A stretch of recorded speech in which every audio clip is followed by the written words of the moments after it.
मेरी बहनों और भाइयों, मैं आपसे कहना चाहती हूँ कि वो वक्त दूर नहीं है जब हम, जितनी भी मेरी गरीब माए बहनें बैठी हैं, हम भी किसी अच्छी जगह पर पहुंचेंगे। आपसे झूठ बोल के आपके वोट लिए, आपकी सपोर्ट ली, आज आपको नजर आते हैं कहीं वो लोग। मैं यहाँ से उन्हें कहना चाहती हूँ कि आपने वादे तो बड़े बड़े किए थे, बेटी बचाओ बेटी पढ़ाओ, तो हमें लगता है हमारे बदन पे सिर्फ कपड़े रह गए जब से यह हुकूमत आई है। अंधेरा है, अब सूरज निकलना चाहिए, जैसे भी हो ये मौसम बदलना चाहिए। और जो चेहरे बदलते हैं रोज नकाबों की तरह, जो चेहरे बदलते हैं रोज नकाबों की तरह, जनाजा उनका बड़ी धूम से निकलना। मैंने आपकी रोड का हाल देखा, हालांकि डॉक्टर जतिंदर सिंह यहाँ का रहने वाला है। मैं यहाँ से शेम कहती हूँ उसकी पॉलिटिक्स पे कि जिसके घरों की माए बहनें सड़कों पे बैठी हुई हैं और वो वहाँ पे पिज्जा और बर्गर खा रहे हैं। प्रधानमंत्री जी तक ये मेरी तकरीर पहुँचा दीजिए, क्योंकि मैं उन्हें कहना चाहती हूँ कि जहाँ के आपके डॉक्टर जतिंदर से आप है ना, बड़े बड़े मंचों से वो मैसेज देना चाहते हैं, बड़े बड़े मंचों पे वो बात करते हैं। खुदारा आइए हमारी गरीब आवाम पे नजर डालिए, किस दौर से ये गुजर रहे हैं, किस हाल में ये गुजर रहे हैं। वही एक हमारा आजाद साहब लीडर है जो आपकी गरीबी, बेरोजगारी, भूखमरी के शिकार से आपको निकाल सकते हैं, और कोई न समझोगे तो मिट जाओगे। हिंदुस्तान वालों, तुम्हारी और हमारी दास्तां तक न रहेगी दास्तान।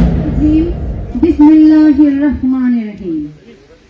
जब मैं मर जाऊं मेरी अलग पहचान लिख देना, जब मैं मर जाऊं मेरी अलग पहचान लिख देना, मेरे लहू से मेरी पेशानी पे हिंदुस्तान लिख देना।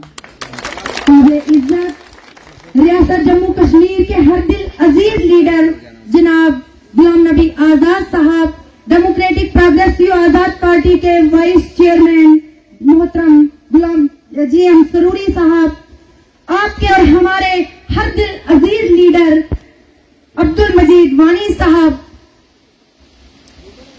जितने भी मंच पे बैठे हुए काबिले इज्जत हजरात, मेरी साथी, यहाँ पे मेरी बहनें, मेरी माएं, बुजुर्ग, यूथ, अस्सलामु अलैकुम आदाब। सबसे पहले मैं आपके सामने आजाद साहब की नजर एक शेयर करना चाहती हूँ। जब से आजाद साहब ने अपनी पार्टी लॉन्च की है, वहां से आज तक का सफर मैं इनकी नजर एक शेयर करना चाहती हूँ। मैं तो तन्हा ही चला था जानबे मंजिल, मैं तो तन्हा ही चला था जानबे मंजिल, हम सफर मिलते गए कारवां बनता गया।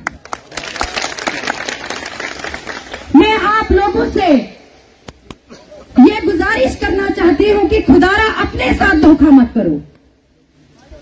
अगर बंदा किसी से नफरत करता है तो वो गलत काम करता है, लेकिन उसकी बुराई खुद पे भी आती है। मैं यहाँ से चल के आई, मैंने आपकी रोड का हाल देखा, हालांकि डॉक्टर जतिंदर सिंह यहाँ का रहने वाला है। मैं यहाँ से शेम कहती हूँ उसकी पॉलिटिक्स पे कि जिसके घरों की माए बहनें सड़कों पे बैठी हुई हैं और वो वहाँ पे पिज्जा और बर्गर खा रहे हैं। अरे भैया, ऐसे तो मैं भी अपनी ब्लॉक में शायद नहीं चल पाती, क्योंकि मेरी 13 पंचायत है और 91 वार्ड है, तो मैं फकर से कहती हूँ कि ऐसा हाल वहाँ पे भी नहीं है। हालांकि हमारे पास तो फंडिंग ही नहीं आती, लेकिन मैं आपको कहना चाहती हूँ कि उनकी इतनी हुकूमतें रही, कोई डेवलपमेंट यहाँ नहीं की। हमारे आजाद साहब की 27 मंथ की वो डेवलपमेंट याद कीजिए, वो दौर याद कीजिए। यहाँ का आज हाल देखा गया। वहाँ पे हमें एक बुजुर्ग मिले थे, आजाद साहब को कह रहे थे कि 3 दिन हो गए हैं यहाँ पानी नहीं आया है। तो मैं डॉक्टर जतिंदर सिंह को इस स्टेज से ये मैसेज देना चाहती हूँ कि खुदारा, आप तो शायद पानी भी इस्तेमाल नहीं करते होंगे, क्या पता जूस कोल्ड ड्रिंक पीते होंगे, लेकिन इन हमारी माओं, इन हमारे बुजुर्गों, इन हमारी बेवा, जितनी यतीम यूथ है, इनकी आप बददुआ मत लीजिए, क्योंकि यहाँ का हाल बहुत बिगड़ चुका है। मैं आपसे गुजारिश करना चाहती हूँ कि खुदारा अपने अपने घरों में अपनी अपनी, मैं ये नहीं कहती आपको कि कॉन्स्टिट्यूंसी जितनी भी है उन पे मेहनत कीजिए, आप ब्लॉक वाइज पे मेहनत कीजिए, बूथ लेवल पे मेहनत कीजिए, तब जाके हम स्ट्रांग हो सकते हैं। और मैं आपको ये कहना चाहती हूँ कि बहुत अंधेरा है, अब सूरज निकलना चाहिए।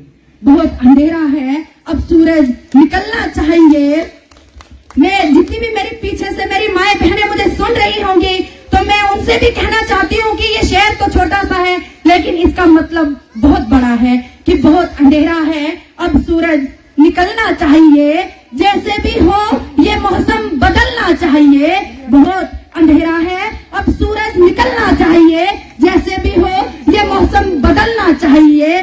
और जो चेहरे बदलते हैं रोज नकाबों की तरह, जो चेहरे बदलते हैं रोज नकाबों की तरह, जनाजा उनका बड़ी धूम से निकलना चाहिए। मेरी बहनों और भाइयों, मैं आपसे कहना चाहती हूँ कि वो वक्त दूर नहीं है जब हम, जितनी भी मेरी गरीब माएं बहनें बैठी हैं, हम भी किसी अच्छी जगह पर पहुंचेंगे। आपसे झूठ बोल के आपने वोट लिए, आपकी सपोर्ट ली, आज आपको नजर आते हैं कहीं वो लोग। मैं यहाँ से उन्हें कहना चाहती हूँ कि आपने वादे तो बड़े बड़े किए थे, बेटी बचाओ बेटी पढ़ाओ, तो हमें लगता है हमारे बदन पे सिर्फ कपड़े रह गए जब से यह हुकूमत आई है। क्योंकि ना ही हम कहीं फील्ड में निकल सकते हैं, अगर हम जाएं तो जाएं कैसे। अब जो रोडों का ये हाल है, अपनी पर्सनल गाड़ी तो हर किसी के पास नहीं होती है, खड्डों पे जाके बर्बाद हो जाता है बंदा। वहां से मैं आ रही थी, मैंने शीशे बंद किए थे, मुझे शिवरिंग हो गई थी डर डर के। लेकिन मैं मुबारकबाद पेश करती हूँ इन माओ बहनों के लिए जो यहाँ पे रह रहे हैं, जो ये बुजुर्ग यहाँ पे रह रहे हैं।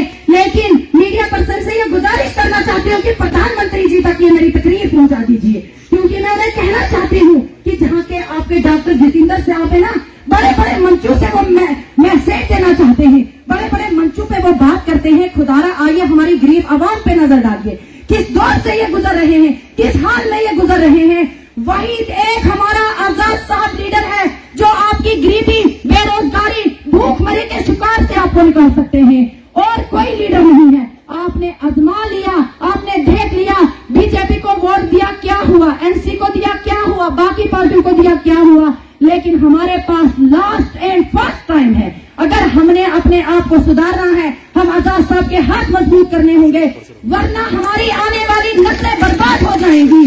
क्योंकि अब हमारे पास कोई दूसरा ऐसा कद्दावर लीडर नहीं है जिसके पीछे हम चले, क्योंकि आज तक हम सदियों से चलते आ रहे हैं। और मैं आप लोगों से ये भी गुजारिश करना चाहती हूँ कि देखिए, अगर आज हमने मेहनत की और इंशाल्लाह आने वाले वक्त में हर एक बंदा, चाहे वो कितना ही छोटा क्यों नहीं होगा, लेकिन वो आजाद साहब होगा। और मैं आपसे ये भी कहना चाहती हूँ कि जितनी भी हमारी जमीनें थी उन पे जब बुलडोजर चली थी तो किसी भी पार्टी ने प्रोटेस्ट नहीं किया था।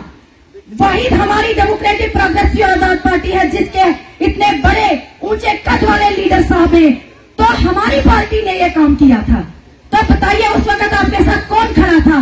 आज जब इलेक्शन आएगा आ जाएंगे बड़े बड़े वादे करने, लेकिन मैं अपनी माओ, अपनी बहनों से कहती हूँ, खुदारा अपनी इज्जत का सौदा मत कीजिए, अपने बच्चों के फ्यूचर का सौदा नहीं करना।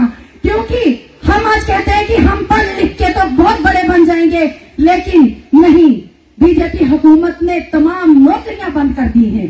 तो मैं आपसे कहना चाहती हूँ कि जब सरकार हमारी बनेगी, हुकूमत हमारी बनेगी, अगर हम नहीं भी पढ़े लिखे होंगे, इंशाल्लाह फिर भी हमें आजाद साहब ऊपर पहुंचाएगा। तो मैं आपसे ये भी कहना चाहती हूँ कि एक बुजुर्ग हजरात ने यहाँ कहा कि आजाद साहब आज साबित कर दे कि हम आप बी टीम है या नहीं। मैं उस अंकल को कहना चाहती हूँ, मैं यहाँ से फकर से कहती हूँ, ना ही हम ए टीम है, ना ही हम बी टीम है, कोई टीम नहीं है। क्योंकि देखिए भैया, जब आपको कहते हैं ना लोग कि आजाद साहब ए टीम है या बी टीम है, आपको खुश होना चाहिए। बात उन्हीं की होती है जिनमें कोई बात होती है।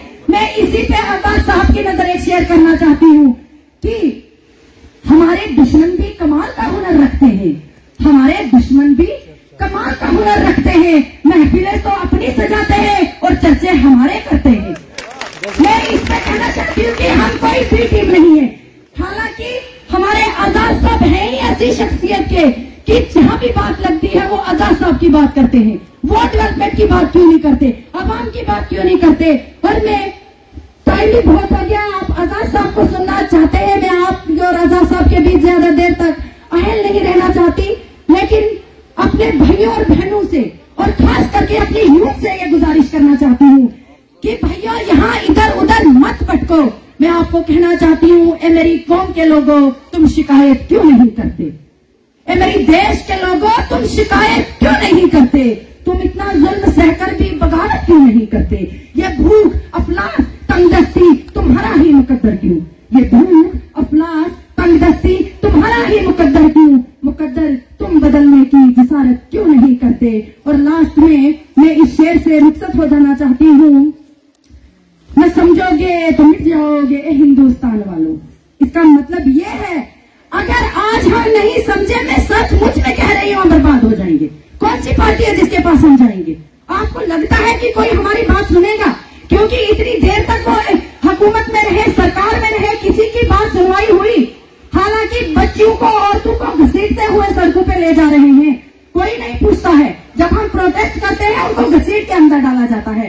तो इस शेर से ही आप समझ लेना, न समझोगे तो मिट जाओगे ए हिंदुस्तान वालों, न समझोगे तो मिट जाओगे ए हिंदुस्तान वालों। तुम्हारी और हमारी दास्तां तक न रहेगी दास्तानों में। बहुत बहुत शुक्रिया। खुदा हाफिज़।